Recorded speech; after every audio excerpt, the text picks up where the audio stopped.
धर्म स्नेही सत श्रद्धालु यहाँ पर उपस्थित आप सभी भव्यवर पुंडरीक पुण्यात्मा महानुभाव, आचार्य भगवान योगींद्र देव द्वारा विरचित ज्ञानांकुश ग्रंथ की वाचना में विगत दिवस श्लोक नंबर 31 को देख रहे थे, जिसमें आचार्य महाराज ने बताया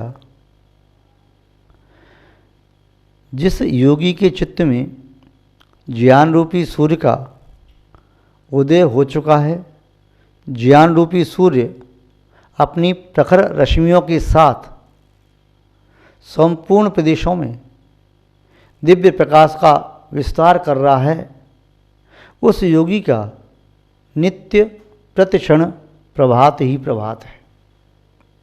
किंतु इतरेषां नराणाम से, उनसे इतर जितने भी प्राणी हैं, मनुष्य हैं, न प्रभात कदाचन, उनके जीवन में प्रभात कदाचित होता है, न कदाचन, कदाचित भी नहीं है। ज्ञानादित्य के संबंध में देखा था, यह चैतन्य सूर्य है, बाह्य जगत के असंख्यात सूर्य और असंख्यात चंद्रमा मिलकर के भी चेतना के प्रदेशों में विद्यमान मिथ्यात्व, अज्ञान और असंयम के तमस को किंचित भी दूर करने में समर्थ नहीं है। किंतु ज्ञानादित्य का ज्यों उदय होता है त्यों ही मिथ्यात्व भाग जाता है और वहाँ सम्यक्त्व प्रकट हो जाता है, त्यों ही अज्ञान, मिथ्या ज्ञान सम्यक ज्ञान में परिवर्तित हो जाता है और असंयम शनै शनै चारित्र का रूप लेने लगता है। जैसे आप कहें वृक्ष पर लगा हुआ फल ज्यों ज्यों पकता चला जाता है त्यों त्यों उसका बाह्य कलर भी चेंज होता चला जाता है, और ज्यों ज्यों पकता चला जाता है त्यों त्यों अंतरंग में उसका जो रस है वह मीठा होता चला जाता है, और ज्यों ज्यों पकता चला जाता है त्यों त्यों उसकी गंध खट्टी से मीठी होने लगती है। ऐसे ही कोई भव्य आत्मा अनादिकाल से मिथ्या दृष्टि था, किंतु वह पंचलब्धियों को प्राप्त करके क्षयोशम विशुद्धि देशना प्रायोग कर्णलब्धि को प्राप्त करके परमार्थभूत देव शास्त्र का सानिध्य प्राप्त करके अपने कर्मों की स्थिति से अंतर कुड़ाकुड़ी सागर की है, वह मिथ्यात्व को दबाकर सम्यक्त को प्राप्त कर लेता है और उसी क्षण उसका समग्र ज्ञान जो अभी तक अज्ञान और मिथ्या ज्ञान के रूप में था वह सम्यकपने को प्राप्त कर लेता है, और उसी क्षण से उसके चित्त में सम्यक चार्य प्राप्त करने की भावना जागृत होती है। यदि चार्त मुनि कर्म का मंद उदय है तब तो उसे जगाकर दबा करके वह संयम को चार्त को अंगीकार कर लेता है, तीव्र उदय होता है तो भावना अनंत बहाता रहता है। जैसे पिंजड़े में बंद पक्षी सोचता है पिंजड़ा कब खुले और निकल के बाहर जाऊं, ऐसी गृहस्थ सोचता है कब मैं इन सलाखाओं के बाहर निकलूं, कब ये गृहस्थ जीवन के दायित्व पूरा करूं और कब मैं निराबाध आत्मा का, इससे निराकुल आनंद का अनुभव कर सकूं। संसार के पदार्थों का तो मैंने बहुत अनुभव किया। तो आचार्य महोदय ने उस निश्चय ज्ञान, आध्यात्मिक ज्ञान, वीतराग ज्ञान, वेद विज्ञान के संबंध में कहा, उसके बिना साधुता का आनंद नहीं आता। जिस प्रकार ढोलक बहुत बड़ी हो या छोटी सी हो, यदि मड़ी नहीं है तो उस ढोलक का क्या औचित्य। यदि खेत बहुत बड़ा हो या छोटा हो, उसमें बीज ही नहीं बोया, उस खेत का क्या महत्व। दीपक बहुत बड़ा हो या छोटा सा हो, उसमें घृत और बत्ती सब है किंतु प्रज्वलित नहीं है, तो ऐसे दीपक का क्या महत्व। शरीर छोटी अवगाना वाला है या बड़ी अवगाना वाला, उसमें प्राण नहीं है, तो ऐसे शरीर का क्या महत्व। विद्युत उपकरण बहुत बड़े बड़े हैं, विशाल काय बड़ी बड़ी आकृति वाले हैं या छोटी छोटी आकृति वाले हों, लाइट नहीं है तो क्या महत्व। इसी तरह से जब तक चित्त में सम्यक ज्ञान नहीं है, सम्यक दर्शन नहीं है, तब तक वे सभी क्रियाएं नियमतः संसार वर्धक होती है, संसार विच्छेदक नहीं होती। सम्यक तो प्राप्त होने के बावजूद उसके उपरांत वे क्रियाएं मोक्ष मार्ग की कारक बन जाती हैं, किंतु मिथ्या दृष्टि की क्रिया मोक्ष मार्ग की कारक नहीं होती। आचार्य भगवान योगींद्र देव ने 32 नंबर की कारिका में इसी बात को कहा है। उन्हीं के शब्दों में देखें क्या कहते हैं। देहाजीवं पृथकं कृत्वा चिंतयेत तद विचक्षण देहशैव च देहत्वे ध्यानम तत्र निष्फलम। आचार्य उदय ने जो कहा उसका पहले सामान्य अर्थ देखें।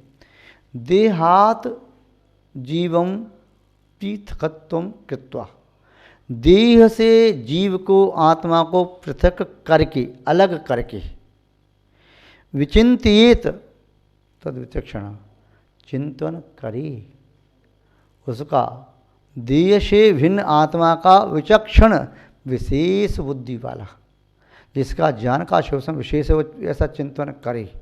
क्यों? इस प्रकार का चिंतन करना, मनन करना, ध्यान करना ही सार्थक है। अन्यथा देहशैव देहत्व, देहस्य एव, देह को ही देहत्व देही मान करके, देह जो शरीर को ही देही मान के बैठ गया है, शरीर को ही आत्मा मान लिया है, ध्यानम तत्व निष्फलम, उसका ध्यान तो निष्फल होता है। ध्यान के लिए बताया कि आत्मा अलग है और शरीर अलग है। जब तक आत्मा और शरीर का भेद विज्ञान नहीं हुआ, तब तक शरीरगत सभी क्रियाएं व्यर्थ हैं मोक्ष मार्ग में। कदाचित पुण्य का आश्रय करा दें, किंतु मोक्ष मार्ग में गति नहीं करा सकते।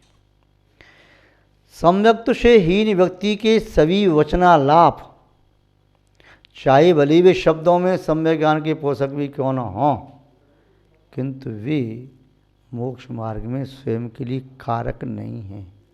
तब तक वे कसाय की मंदता के कारक हैं, तो किंचित पुण्य का आश्रय करा सकते हैं।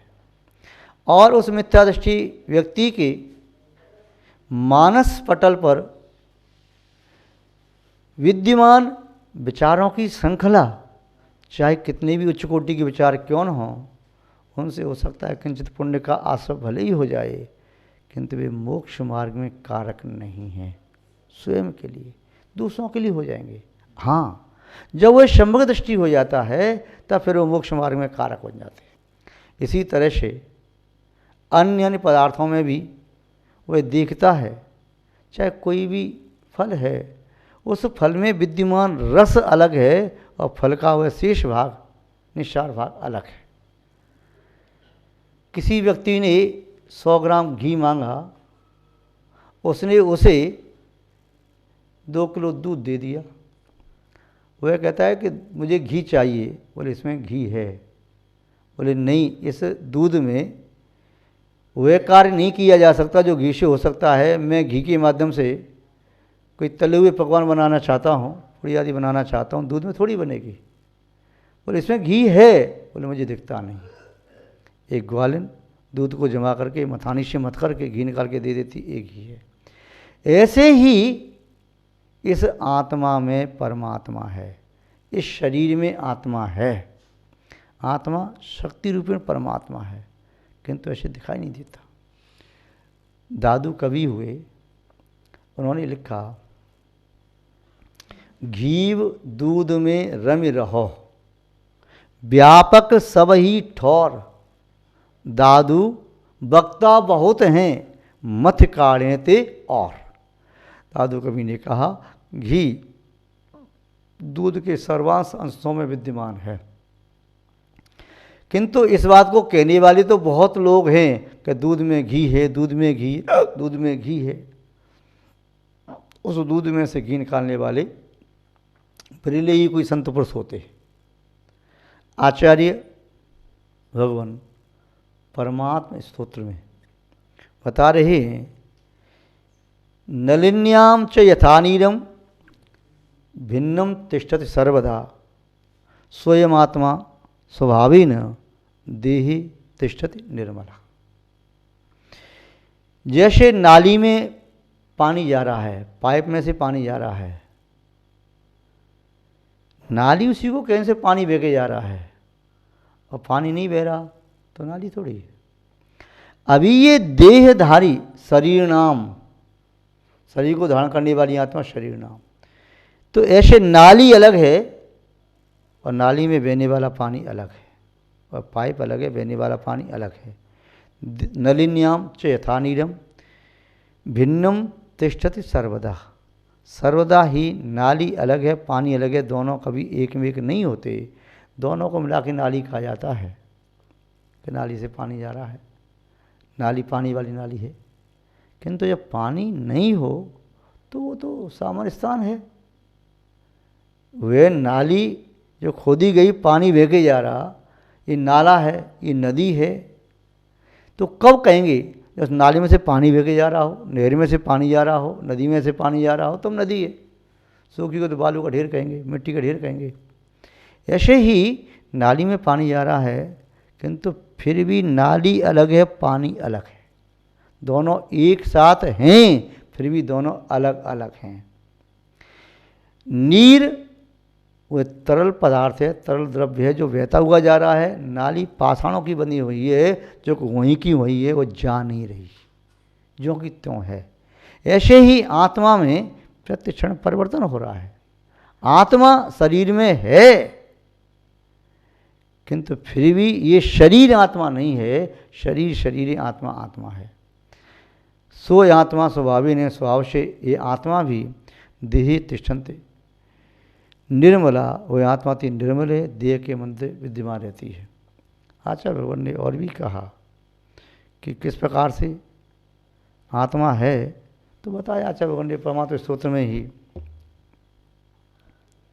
पाषाणेषु यथा हेमम दुग्ध मध्य यथा घृतम तिल मध्य यथा तैलम दीय मध्य यथा शिवा काष्ठ मध्य यथा वन्नी शक्ति रूपेण तिष्ठति अयात्मा शरीरेषु यो जानाति स पंडिता।